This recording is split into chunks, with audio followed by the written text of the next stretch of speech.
بخاری صاحب کیا وجہ ہے کہ یہ دو مختلف سٹیٹمنٹس آ رہی ہیں الیکشن سے متعلق؟ کیا حاصل کرنے کی کوشش کی جا رہی ہے؟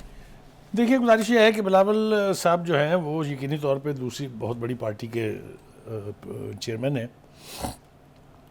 لیکن مجھے ایک بات پہ بہت حیرت ہے، وہ یہ کہ وہ چونکہ پی ڈی ایم کی اتحادی حکومت کا حصہ تھے تو حکومت ختم ہونے تک تو ان کو کوئی خرابی نظر نہیں آ رہی تھی کہیں بھی. آپ کو یاد ہے نا؟ جی. اس وقت سب ٹھیک تھا، اس لیے کہ آپ کے پاس 4 وزارتیں تھیں اور اہم ترین وزارت پر آپ خود بیٹھے ہوئے تھے، تو وہ سب تو ٹھیک تھا. ساری خرابیاں اس کے بعد پیدا ہوئی ہیں. اب وہ خرابیاں کیوں پیدا ہوئی ہیں اس کا تھوڑا سا ہم جائزہ لے لیتے ہیں. اس کی کوئی اور خاص وجہ سوائے اس کے نہیں ہے کہ ان کا خیال یہ ہے کہ نون لیگ جو ہے وہ اسٹیبلشمنٹ کے قریب ہے اور اس کو کامیاب کرانے کے لیے فیسیلیٹیٹ کیا جا رہا ہے. یہ ان کے بیک آف دا مائنڈ ہے. وہ اتنے لفظوں میں یہ کہہ نہیں رہے ہیں، لیول پلینگ فیلڈ کا ترانہ گا کے وہ اپنی اسی خواہش کا اظہار کر رہے ہیں کہ جی آج کل جو نون لیگ ہے وہ بہت قریب ہے. اچھا جی، کہہ دیا آپ نے، چلیے ٹھیک ہو گیا. میرا خیال ہے اس کے حوالے سے ہمیں صرف بلاول بھٹو زرداری کے بیان تک محدود نہیں رہنا چاہیے. ایک اوور آل پکچر ہم اپنے ناظرین کے لیے ذرا پیش کرنے کی کوشش کرتے ہیں. پہلی بات تو یہ ہے کہ تمام تر عدالتی پریشر کے باوجود انتخابات اس 90 دن میں نہ پنجاب اور کے پی کے کی اسمبلی کے ہوئے تھے اور نہ ہی نیشنل اسمبلی کے ہوئے ہیں، اور بیچ میں ایک آئینی تقاضا پھنس گیا، اور وہ یہ ہے کہ اگر آپ مردم شماری کو مکمل کر کے اس کی منظوری دے دیتے ہیں کونسل آف کامن انٹرسٹ میں، تو یہ آئینی تقاضا ہے کہ آپ حلقہ بندیاں از سر نو کریں کیونکہ لوگوں کی ووٹرز کی تعداد بڑھ گئی ہے، اور اسی طرح سے آپ ووٹر لسٹ کو بھی اپڈیٹ کریں. یہ ایک آئینی تقاضا ہے، یہ کسی خاص پارٹی کا مطالبہ نہیں ہے. اور جب یہ پی ڈی ایم کی گورنمنٹ بنی تھی تو کچھ جماعتوں کے ساتھ انہوں نے یہ وعدہ کیا تھا. کریکٹ. اب یہ دیکھ لیجئے کہ یہ مردم شماری شروع کس نے کرائی تھی؟ پی ٹی آئی نے کرائی تھی، اپنے دور میں کرائی تھی. کہنے کا مطلب یہ ہے کہ جب آئینی تقاضا پورا کرنے میں اگر وقت درکار ہے تو وہ وقت تو لگے گا. یہی وجہ ہے کہ نہ تو پریزیڈنٹ صاحب جو کہ اسی پارٹی کے ہیں انہوں نے تو فیصلہ نہیں دیا کہ آپ فلاں تاریخ کو کرا دیں یا جنوری میں آپ کا الیکشن کرانے کا فیصلہ غلط ہے. یہ تو انہوں نے کہا، باوجود اس کے کہ تمام تر پریشر تھا ان کے اوپر. آپ کو پتہ ہے نا؟ جی. اچھا چلیے جناب، یہ بھی ہو گیا. اب آپ دیکھیے کہ یہی معاملہ چونکہ اب عدالتوں میں بھی ہے تو اس لیے وہاں جو آج ہوا ہے اس کے بارے میں بات چیت کرنا بہت ضروری ہے. بہت ساری درخواستوں کے ساتھ ساتھ زبیری صاحب جو پاکستان بار کونسل کے عابد زبیری صاحب جو ہیں، عابد زبیری صاحب، وہ اپنی خواہش پر اس عدالت سے بھی فیصلہ لینا چاہتے تھے، تو ان کی تضحیح کی ہے جسٹس قاضی فائز عیسیٰ نے 1 سے زیادہ مرتبہ ان کی بات پر اعتراض کر کے.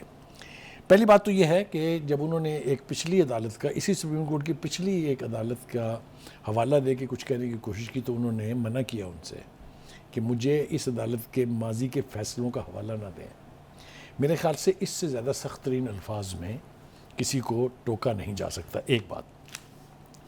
دوسری بات یہ ہے کہ زبیری صاحب کو بھی اب یہ ادراک ہو جانا چاہیے کہ یہ بندیالی عدالتیں نہیں ہیں، کیونکہ بندیالی عدالتوں میں یہ ہوتا تھا کہ ان کے منہ میں لقمہ بھی ڈالتے تھے ججز، اور اکثر اوقات ان کی جگہ دلائل بھی دینے لگ جاتے تھے. آپ کے بھی سامنے ہے، میرے بھی سامنے ہے. وہ ماحول اب عدالتوں میں نہیں ہے. اسی وجہ سے قاضی فائز عیسیٰ اور جسٹس من اللہ نے عابد زبیری صاحب سے سوالات بھی پوچھے، تلخ سوالات کہوں گا میں انہیں، اور برہمی کا اظہار بھی کیا. قاضی عیسیٰ صاحب نے کہا کہ دیکھیں ہمیں میرٹس پر فیصلے کرنے ہیں، جو زمینی حقائق ہیں وہ ہمیں سامنے رکھنے ہیں. اور ایک بات جو خاص طور سے چیف جسٹس صاحب نے کہی کہ اگر آپ نے اپنی اس درخواست کی جلد سماعت کے اوپر زور دیا ہوتا تو اب تک یہ فیصلہ ہو چکا ہوتا اور شاید الیکشن بھی ہو گئے ہوتے، جس کا بھی کوئی جواب ان کے پاس خاص کنونسنگ نہیں تھا. پھر انہوں نے یہ پوچھا ان سے کہ کیا مردم شماری جو ہے یہ ایک آئینی تقاضا ہے یا نہیں ہے. اب یہ جو ہے نا، یہ یعنی لوڈڈ کویسچنز ہیں کہ اگر وہ ہے تو پھر تاخیر تو ہوگی. وہ کہتے ہیں نا، ہوئی تاخیر تو کچھ باعث تاخیر بھی تھا. چلیے جناب، اس کے اوپر بھی ہو گئی. دوسری بات یہ جو کرنی ہے وہ یہ ہے کہ آئینی تقاضا میں نے پہلے بتا دیا آپ سے کہ اگر مردم شماری جو ہے وہ منظور ہو جائے، اس کو ریلیز کر دیا جائے، پبلش کر دیا جائے، تو پھر یہ سارا کچھ کرنا واجب ہو جاتا ہے. اس کے علاوہ ایک شخص آپ اور ذرا بولے ہیں جس کو کہتے ہیں نا کہ اٹھ کے آئے ہیں پنجابی میں، وہ ہیں ہمارے وزیر اعظم صاحب، نگران وزیر اعظم صاحب. انہوں نے بہت سارے اٹھنے والے سوالات کے جواب اپنے تئیں خود ہی دے دیے. پہلا انہوں نے یہ کہا کہ جب مہینہ بتا دیا گیا ہے تو الیکشن کی تاریخ بھی جلدی اعلان ہو جائے گا اس کا, so be patient, the date is just about coming. ان کے کہنے کا مطلب یہی ہے کہ ڈیٹ کسی وقت بھی اناؤنس ہو سکتی ہے. دوسرا انہوں نے کہا کہ اگر عدالت کسی پر پابندی لگا دے کہ وہ الیکشن نہیں لڑ سکتا تو فیصلہ تسلیم کرنا پڑے گا. یعنی یہ کیا ہوا کہ عدالت کے کچھ فیصلے جو آپ کو سوٹ کرتے ہیں وہ تو فوری امپلیمنٹ ہونے چاہیے, اور جو آپ کو سوٹ نہیں کرتے ہیں وہ آپ کہیں اس کے اندر آپ کیڑے نکالنے بیٹھ بخاری صاحب نگران وزیر اعظم کو یہ بیان دینا چاہیے تھا. بالکل دینا چاہیے تھا, اس لیے کہ مطالبہ ان سے ہو رہا ہے, سوالات ان کے اوپر اٹھ رہے ہیں. آخری بات جو انہوں نے اور سوالات کے جوابات دینا ضروری ہے. ہاں جی ضروری, اس لیے کہ دیکھیں نا مثال کے طور پر پیپلز پارٹی سمیت پی ٹی آئی ان سے کہہ رہی ہے کہ لیول پلینگ فیلڈ دیں, تو کون دے گا جواب اس کا, آپ دیں گی یا میں دوں گا؟ انہوں نے کہا کہ کیا لیول پلینگ فیلڈ دینے کا مطلب یہ ہے کہ کسی مخصوص پارٹی کو انتخاب جتوا دیا جائے؟ میں نے پہلے ہی کہا تھا کہ یہ لوڈڈ جوابات ہیں, اور یہ اپنے تئیں انہوں نے خود ہی دے دیے ہیں کہ اس سے پہلے کہ اس پر تقاضا بڑھے انہوں نے جوابات خود دے دیے ہیں. اب آگے آ جائیں جناب, جو قاضی فائز عیسیٰ صاحب نے آج پروسیڈنگز ہوئی ہیں اس میں انہوں نے کہا کہ کوشش کرنی چاہیے کہ تمام جماعتوں کو ہمارے معیار کے مطابق ایک نام, نہیں سوری یہ تو وزیر اعظم صاحب نے کہا ہے. قاضی صاحب یہ فرماتے ہیں 90 دن میں الیکشن ممکن نہیں, وہ بات بتائیں جو ممکن ہو. یعنی جو میں پہلے گراؤنڈ ریئلٹیز کی بات کر رہا تھا, دیکھیے الیکشن میں جو تاخیر ہونی تھی وہ تو ہو گئی.